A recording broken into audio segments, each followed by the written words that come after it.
You don't really feel winter at first. Not the way you feel pain, or fear, or a bad stomach turning before something goes wrong. Winter is quieter than that. Winter doesn't kick down the door. It opens it and waits. It waits in the corners of your house, in the cracks under the windows, in the dead air of a hallway that suddenly feels longer than it should. It waits in the way your breath starts showing up indoors, like your home is slowly forgetting it ever belonged to humans. And when the temperature drops far enough, it stops being a season. It becomes a judge. Because winter has a way of stripping you down to the truth, not through explosions or chaos, but through silence. The kind of silence that makes you realize something terrifying. Your body is a heat engine. And if the environment steals heat faster than you can make it, everything else becomes irrelevant. Your plans, your gear, your "I'll be fine," your ego, all gone. That's why the cold is so dangerous in a power outage. It's not dramatic, it's not cinematic, it's just arithmetic. Loss versus production, minutes versus degrees, moisture versus insulation.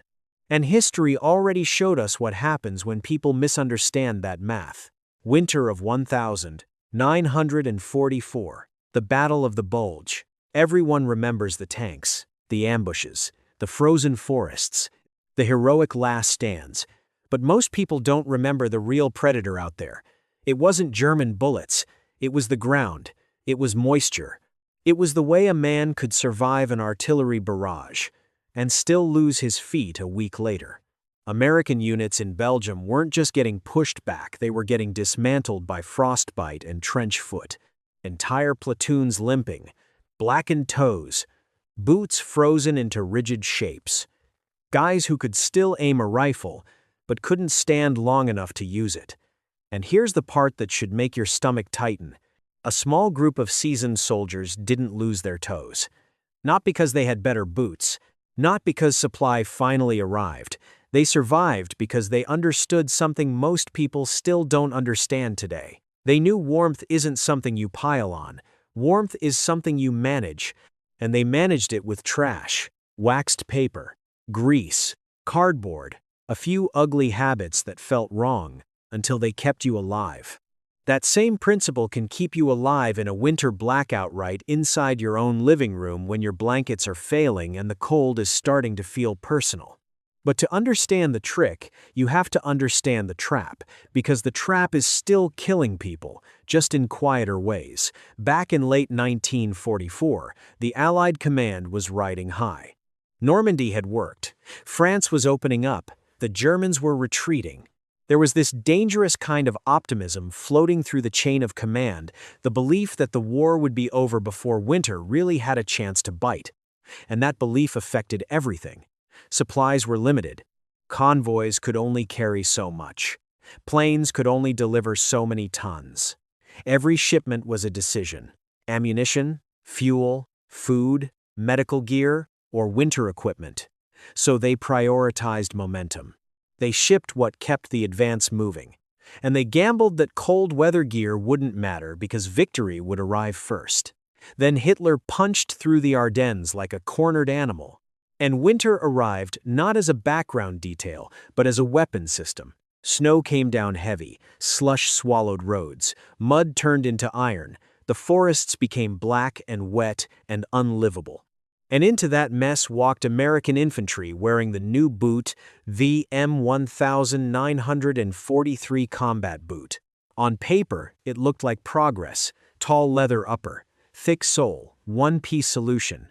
Mobility and protection in one modern design. But paper doesn't get wet. Paper doesn't freeze. Paper doesn't sweat. The problem wasn't that the boots leaked. The problem was worse. They trapped.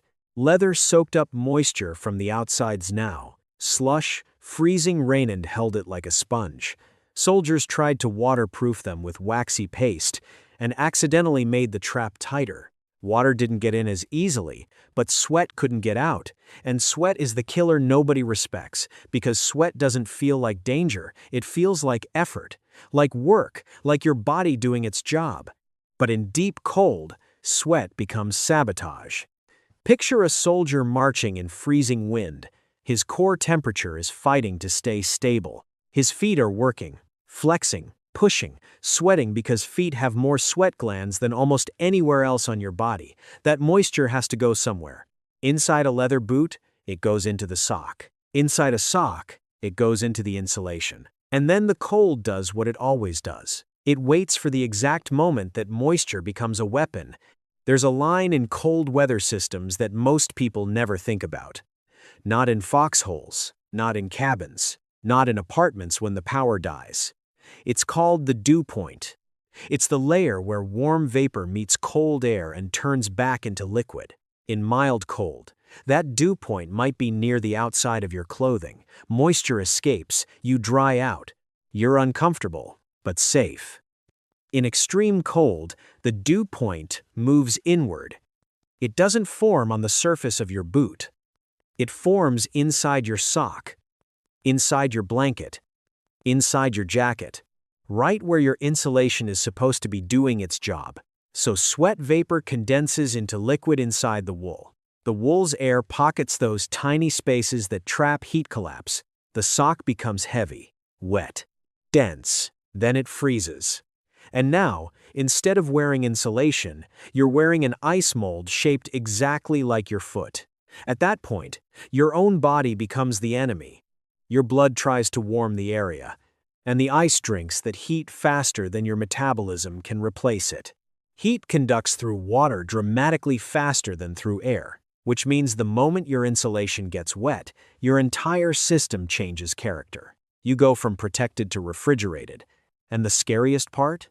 You don't always feel it happening. Numbness doesn't scream. Numbness whispers. It tells you everything is fine, because you can't feel the problem anymore. By the time a toe turns pale, by the time the pain vanishes, by the time your boot feels stiff, and you realize it won't flex, the damage is already writing itself into the tissue. That's why cold injuries stacked up in 1944 like an invisible massacre. Guys were being removed from the line by the dozens. Not from shrapnel, not from gunfire, from physics. And if you think that's just a war story, look around your own house, because the same trap exists in a winter power outage. You wrap up in blankets, you stack layers, you do what everyone does. You try to create warmth by adding more material.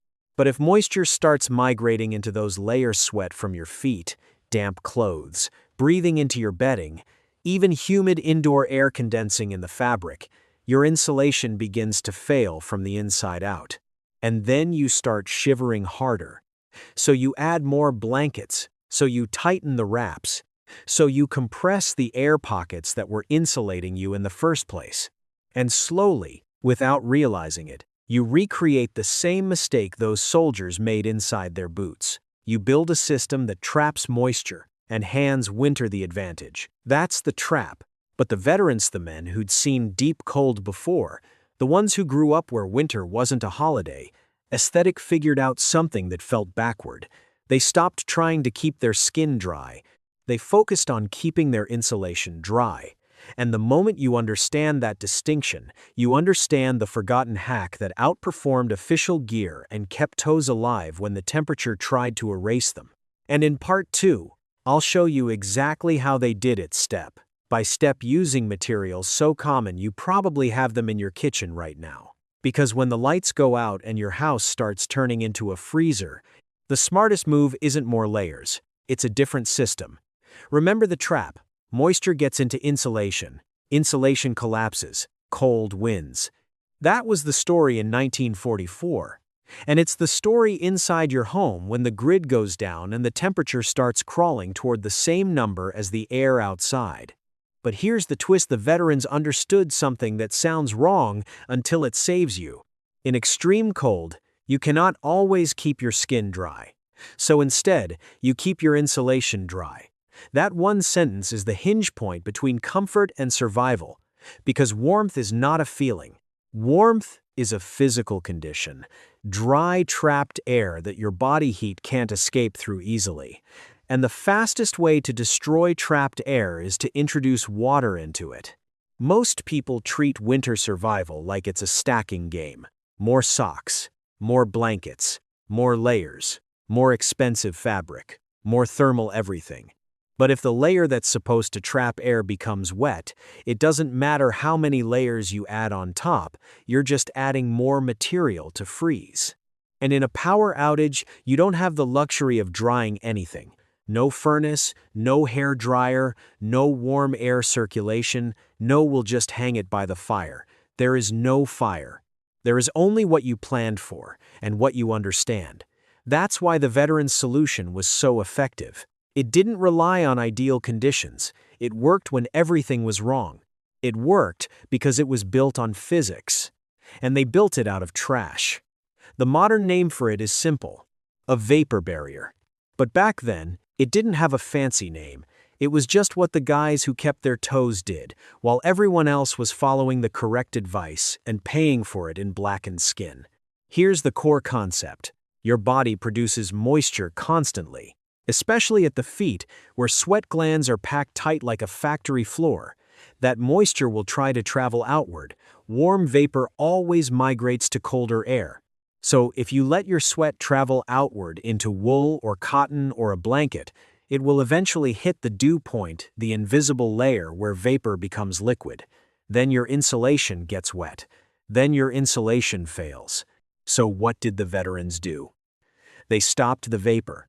They trapped it close to the skin, before it could reach the insulation.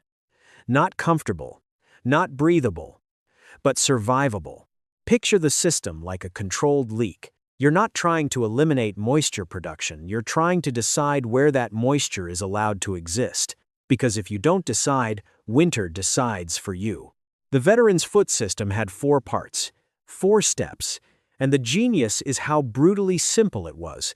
Step 1, the skin barrier. This is where a lot of people mess up because they hear vapor barrier and they imagine wrapping plastic directly on bare skin and walking around for days. That can work short term, but it can also turn your feet into raw, pruned, angry meat if you don't manage it. The veteran trick started with a protective coating, something slick, something that repelled water and reduced the skin breakdown that happens when you stay damp for hours. They used what they had: medical foot ointment if it existed, grease if it didn't. Anything oily that created a thin protective film. Was it glamorous? No. But it did something critical. It kept the skin from softening and tearing under constant dampness. Because here's another winter reality. Damp skin is fragile skin. It breaks faster, it blisters faster, and in cold, broken skin becomes an infection story just waiting to happen. So the grease wasn't warmth, it was armor. Step 2, the sacrificial liner. Then, they'd pull on a thin liner sock knot for insulation. But to keep that coating where it belonged and prevent the barrier from feeling like a sticky nightmare, think of it as a mess containment layer. In modern terms, a thin synthetic liner sock works well. Back then it was cotton, rayon, whatever they could find that wasn't bulky. This layer was not meant to be warm, it was meant to behave. Step 3, the vapor barrier itself. This was the magic. They didn't have high-tech membranes, no laminated breathable fabrics, no miracle materials. They had scraps. Waxed paper from ration boxes, cellophane from cigarette packs, rubberized map material, plastic wrapping from supplies, even bags meant for other purposes. If moisture couldn't pass through it, it was a candidate. They wrapped that barrier over the liner sock snug, but not tight. You don't want a tourniquet, you want a seal. Because now, when your foot sweats, the vapor tries to travel outward and hits the barrier like a wall. It stops. It can't migrate into the insulation. It can't reach the dew point inside the wool.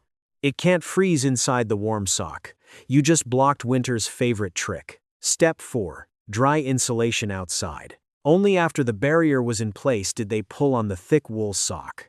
And now here's where the physics becomes beautiful. Your foot still sweats, but that moisture never reaches the wool. So the wool stays fluffy, dry, full of trapped air.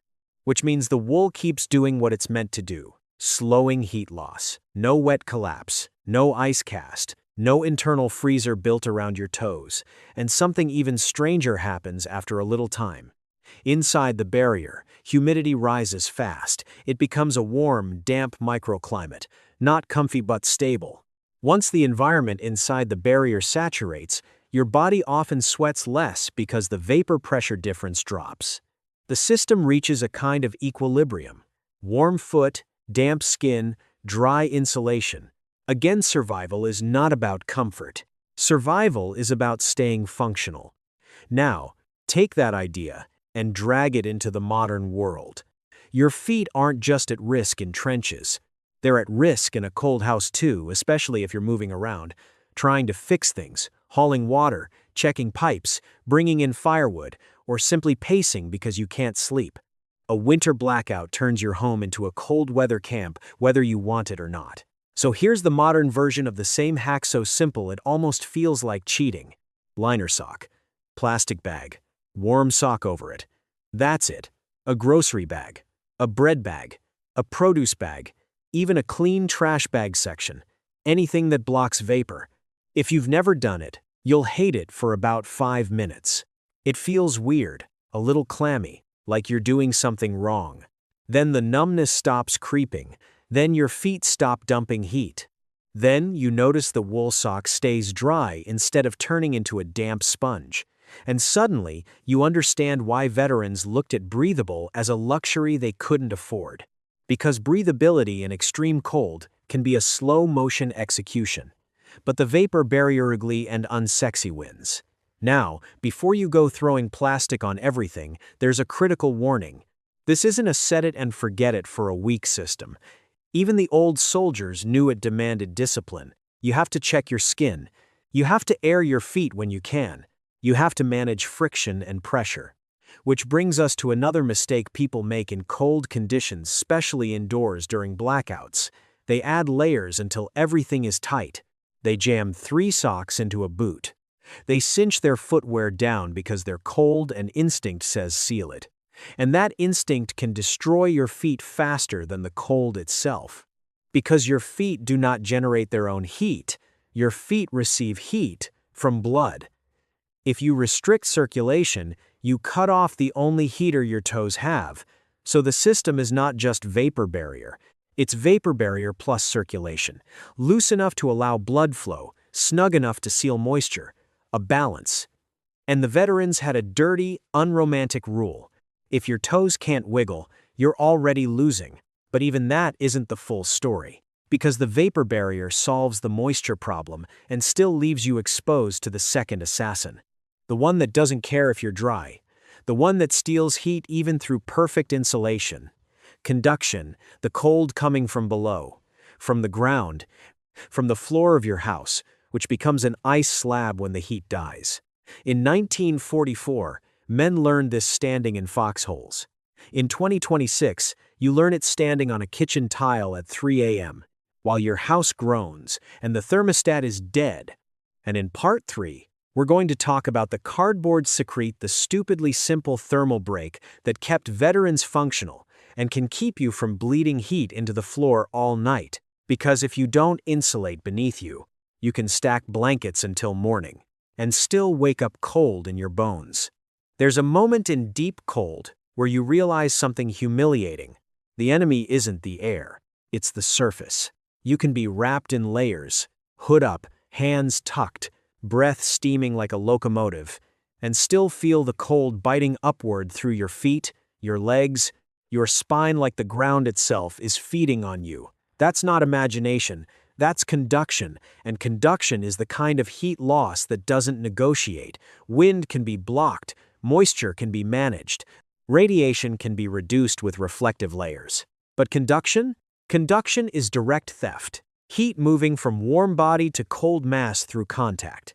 And when the mass is big enough, like frozen earth, concrete, tile, a slab foundation, it's basically infinite. You will not warm it up.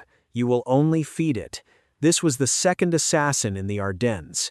Men could fix their moisture problem with the vapor barrier trick and still lose the fight if they spent hours standing in a foxhole or marching on frozen ground with thin soles. Because the earth doesn't care about your courage. The earth is a heat sink. In 1944, the M1943 combat boot had a decent reputation on paper, but the sole wasn't built to resist deep winter conduction. Rubber and leather were never meant to be thermal shields. The boot was a bridge, direct pathway from blood-warmed tissue to frozen ground. Veterans noticed it fast, not in a scientific way, in a survival way. They'd feel it as a deep, aching cold climbing through the foot, even when socks were dry. Not a wet chill, a bone chill, a cold that didn't go away when you moved. That's the signature of conduction. You're not being cooled by wind stripping heat away. You're being drained by contact. And the only answer to conduction is separation. You must break the thermal bridge. You do that the same way insulation always works, by trapping air. And that's where the dumbest-looking material on the battlefield became one of the smartest: cardboard. Corrugated cardboard isn't just packaging, it's a cheap engineering miracle. Those little wavy channels inside it create pockets of still dead air. The same principle behind foam sleeping pads, double-pane windows, and expensive insulated products people buy without realizing they're paying for: trapped air. Veterans started cutting soles out of cardboard. Not one thin layer, multiple, stacked, shaped like insoles. And it worked. Not because cardboard is warm. Because cardboard refuses to conduct heat efficiently. It slows the theft. It forces the cold to work harder to reach you. A soldier with a cardboard insole wasn't suddenly comfortable, but he was functional longer. He could stand watch longer. He could march farther. He could keep blood moving in toes that would otherwise go numb and dead. Some guys used newspaper instead, folded just enough to keep air pockets. Others stuffed dried grass into boots when cardboard was gone. The core idea stayed the same: add thickness, trap air, interrupt the pathway. And now here's the part that should snap your attention right back to your life. In a winter power outage, your house becomes the foxhole. You don't think of it like that at first. You still think of home as a protected place. But when the heat dies, the rules change. Your floor becomes frozen earth. And if your floor is concrete, tile, or any surface sitting on a slab or crawl space, it starts pulling heat from you all night like an unpaid debt collector. People focus on blankets because blankets are visible. Blankets feel like safety. You can see them. You can pile them. They're comforting. But if you're sleeping or sitting on a couch with your feet on the floor, or worse, sleeping directly on the floor, you can lose heat downward so fast that your blanket strategy becomes a slow failure. That's why you'll hear people say things like, "I had 3 blankets and I was still freezing." Of course you were. You were insulated above and exposed below. You were pouring heat into a surface that never warmed up. The thermal bridge stayed open. So the cardboard secret translates perfectly to a blackout scenario. If the power goes out and the house temperature starts falling, your first move shouldn't just be grab blankets. Your first move should be insulate beneath you, because the ground is always the coldest enemy in the room. Here's the practical reality. If you have a foam sleeping pad, great. That's basically engineered cardboard. If you have a yoga mat, good enough. If you have an old camping mat, a folded duvet, couch cushions, even a pile of clothes, better than bare floor. If you have cardboard boxes in a closet or garage, that's free insulation. Flatten them, layer them. Put them under your sleeping bag, under your blanket nest, under your feet if you're sitting. You are not being ghetto. You are being smart. Because trapped air doesn't care about pride. In a true blackout cold scenario, you want to create what the veterans created: a thermal break, a barrier that interrupts heat flow into the floor. Think in layers like this: your body, air-trapping layer below, cold surface, the rest of the house trying to steal warmth. Even better if you elevate. A couch, a bed, anything off the floor already helps because it creates another air gap. But if you're forced onto the floor, maybe everyone is sleeping in one room to conserve heat, then cardboard and foam become lifelines. Now, this is where people make the third mistake. They understand insulate below, so they pile things under themselves, and then they tighten everything else up like they're vacuum sealing a human burrito. They crank socks over socks. They lace boots tight. They wrap blankets so hard they can barely move. And in that moment, they unknowingly recreate the final error that killed toes in 1944. They choke circulation. Here's the truth no one wants to hear because it feels too simple. Your extremities are heated by blood, not by fabric. Fabric doesn't create heat, it just slows loss. Blood is the delivery system, and if you restrict it, you lose. That's why veterans developed what looked like sloppy discipline.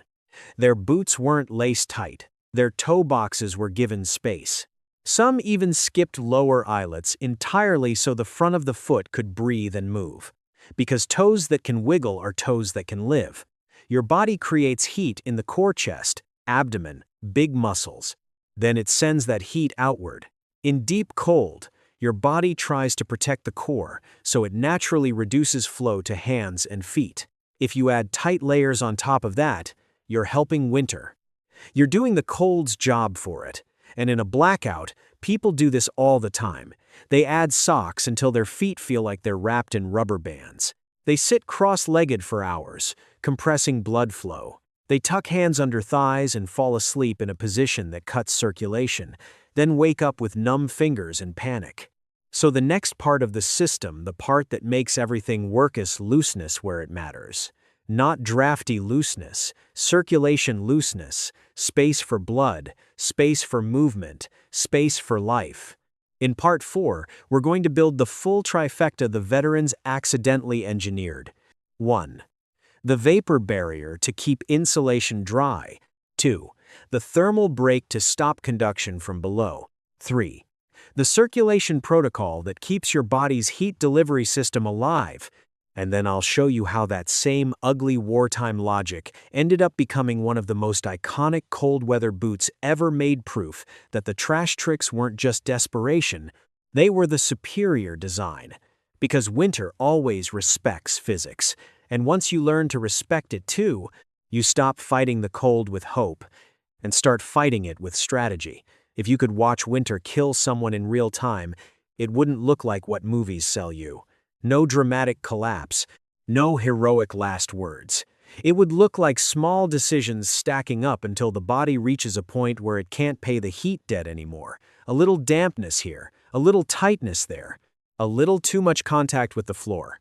And then, the shivering changes. Not louder, not worse. It changes in character. The kind of shivering that starts deep and involuntary, like your nervous system is pulling a lever and saying, "We are losing. Fix it." That's what the veterans were trying to outrun in 1944, not the Germans. The math. And the crazy part is, they didn't solve it with one magical trick. They solved it with a system. A 3-part correction to winter's advantage. And this is where most modern people fail, because we chase single solutions. One product, one gadget, one blanket, one jacket that claims it can do everything. In deep cold, there is no one item that saves you. There is only a sequence of decisions that keeps you out of the spiral. The veteran system was basically a trifecta: moisture control, conduction control, circulation preservation. You've already seen the first two. Now we lock in the third. Because if you get this part wrong, everything else becomes a well-insulated coffin. Your boots can be dry, your floor can be insulated, your blanket stack can be impressive enough to look like a bunker. If you cut off blood flow, your toes still die. That's not dramatic. That's anatomy. Blood is the heater. Your core is the furnace. Your extremities are radiators. When the temperature drops, your body starts making ruthless decisions to protect what matters most, the brain and the organs. It reduces flow to fingers and toes, not because it's trying to harm you, but because it's trying to keep you alive. So the whole game in the cold becomes simple. Keep blood moving to the places winter wants to starve. And the number one enemy of circulation in cold weather isn't the cold itself, it's constriction. People hear that and think, yeah, don't wear tight shoes. But constriction is sneaky. It comes from fear. You feel cold, you tense up. You tighten everything, you lace harder. You pull socks higher. You wrap blankets around limbs like tourniquets because you want to seal out the cold, and every time you do it, you restrict blood flow a little more. In 1944, the veteran infantrymen had already learned that tight is not warm, tight is dead. They figured out a simple protocol that made their boots look sloppy and undisciplined until you realized the men with sloppy boots were the ones still walking a week later. Here's what they did. They treated the toe box like sacred space. They laced for stability at the ankle, not compression at the front. Some skipped lower eyelets completely. Others left the forefoot loose enough that they could curl and spread their toes inside the boot. And they had a reason for that beyond comfort. Toe movement creates microbursts of heat, small muscle work, tiny friction, little sparks of warmth. But more importantly, that looseness meant the blood could reach the tips. Because heat doesn't radiate into your toes from socks. It arrives there in warm, oxygen-rich blood. That's why you can wear the thickest sock in the world and still get frostbite if the boot is tight. You're insulating something that isn't being heated anymore. And here's the haunting part. People don't notice until it's too late. When toes are cold, you don't have perfect sensation. You don't feel the gradual reduction in circulation. You just feel cold, so you respond by tightening, which makes the real problem worse. So the veteran protocol was almost like a rule of war. If your toes can't wiggle, loosen the system. Now bring that into the blackout scenario. This is where modern homes betray people, because in a winter outage, you're not marching, you're sitting still. And stillness is circulation's enemy. It's why people freeze faster in chairs than they expect. It's why curling up and waiting it out can be dangerous when the temperature indoors is falling. When you sit still, your muscles don't generate as much heat. Your circulation slows, your extremities cool. If you also compress your legs under a blanket nest, or you tuck feet under you, or you wear too many socks until they bite into your ankles, you're building the winter trap in your own body. So here's what the full trifecta looks like in a home power outage, applied like a protocol. 1. Vapor barrier for moisture control.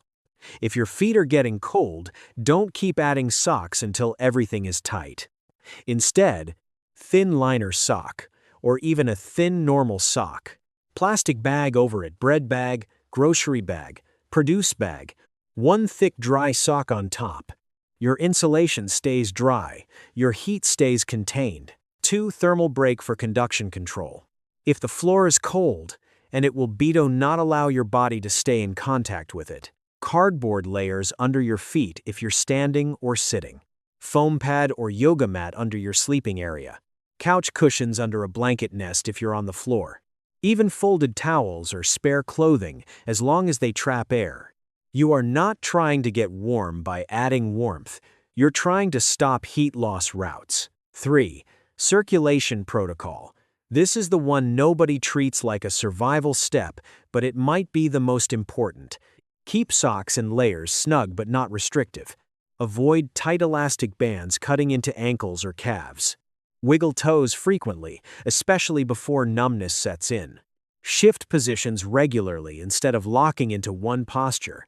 If your extremities are cooling, move deliberately, not frantically, but enough to generate heat and keep blood flowing. That's the system. Not glamorous, not comfortable, not something companies advertise, but it works because it respects what winter actually does.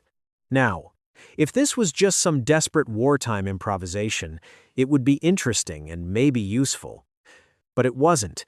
It was so effective that the U.S. military eventually looked at casualty reports and made a brutal admission. The troops' trash-built system outperformed official equipment. And that's the kind of admission that changes procurement, because the military doesn't love being wrong. But when the evidence is thousands of frostbitten soldiers, you don't get to pretend. Out of that frostbite math came an invention that still exists today, one of the most recognizable pieces of cold weather gear ever issued. A boot that looks like a cartoon, a boot that people laugh at. A boot that, in deep cold, quietly humiliates modern high-tech footwear. People call it the Mickey Mouse boot, or the bunny boot. And the reason it works is the same reason the veteran hacks worked. It is not breathable. It is a sealed thermos, a manufactured vapor barrier. In the next part, we're going to unpack that legacy not as trivia, but as proof. Proof that in real survival cold, the industry obsession with breathable can turn into a death wish. And proof that if you understand moisture, conduction, and circulation, you can stay alive in conditions where comfort was never on the table. Because winter isn't impressed by what you paid. Winter only respects what you understand. If you ever want proof that a survival principle is real, truly real, not just a clever story, look for one thing. Did the people who had the power to ignore it end up copying it anyway? That's what happened after the Ardennes. The US Army didn't want foxhole hacks to be the answer. They wanted official solutions, standardized gear, predictable outcomes. They wanted equipment that worked the same way for every soldier, in every unit, without relying on a guy named Hank from Minnesota explaining thermodynamics with a cigarette in his mouth. But the casualty numbers didn't care what the Army wanted. Cold injuries were too high, frostbite was too common, trench foot was wrecking units without a shot fired. So the military did what institutions always do after they get humbled by reality. They studied the suffering. They dug through reports, patterns, after-action notes, and medical write-ups. They compared units with heavy losses to units with light losses. And they found something that made them uncomfortable. The improvised vapor barrier system grease. Barrier dry insulation worked better in extreme cold than the modern breathable approach. And out of that realization came one of the strangest-looking pieces of gear ever to become iconic. A boot that looks like it belongs on a theme park mascot. A boot people still joke about today. A boot that is, in a deep winter environment, absolutely ruthless. The extreme cold vapor barrier boot. Most people know it by its nickname. The Mickey Mouse boot, or the Bunny boot in its white Arctic version. If you've ever seen one up close, you know exactly what I mean. It looks inflated, oversized, almost silly, like a boot designed by someone who'd never walked outside. But that silly shape hides a terrifying truth. It works. And it works for the same reason the veterans' trash system worked, because it refuses to play the breathability game. The Bunny boot is essentially a sealed rubber shell. No moisture passes through it. No vapor escapes. It's impermeable. Inside that shell is insulation that stays protected from sweat, snow, and meltwater because the boot is basically a thermos around your foot. The military didn't accidentally stumble into this. It's a direct correction to the physics that wrecked those leather boots in 1944, and it comes with a detail that sounds like a joke until you realize it isn't. Some vapor barrier boots have a pressure valve, a literal valve. Because when you create a sealed environment with trapped air, altitude changes can cause expansion. In extreme cases, trapped air can inflate and stress the boot, so they gave it a way to equalize. That's how committed the design is. That's how serious airtight becomes when you respect thermodynamics.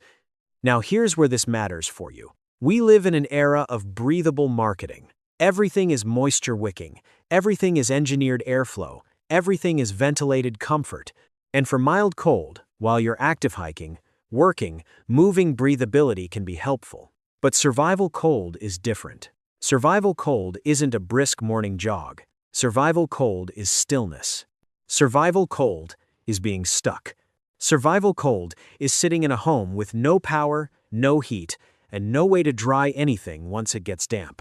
And in that environment, breathability becomes a liability because moisture escaping slowly is still moisture leaving your body and migrating outward until it freezes where you don't want it.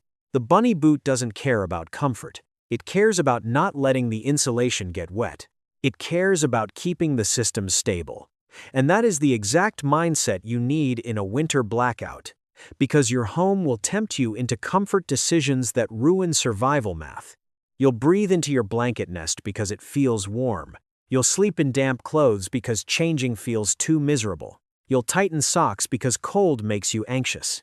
You'll press your feet against cold floors without noticing, And all of those choices slowly turn your insulation into a moisture sponge. Now, let's get practical. If you ever find yourself in a real winter outage hours, maybe days, there are 3 scenarios where this World War II logic becomes a modern lifeline. 1. The bread bag foot trick. Vapor barrier at home. If your feet are cooling, or your socks are damp, or you're starting to lose sensation, put on a thin liner sock, or your thinnest clean sock. Put a plastic bag over it, bread bag, grocery bag, produce bag. Put 1 warm, dry sock over that. Your foot will feel clammy.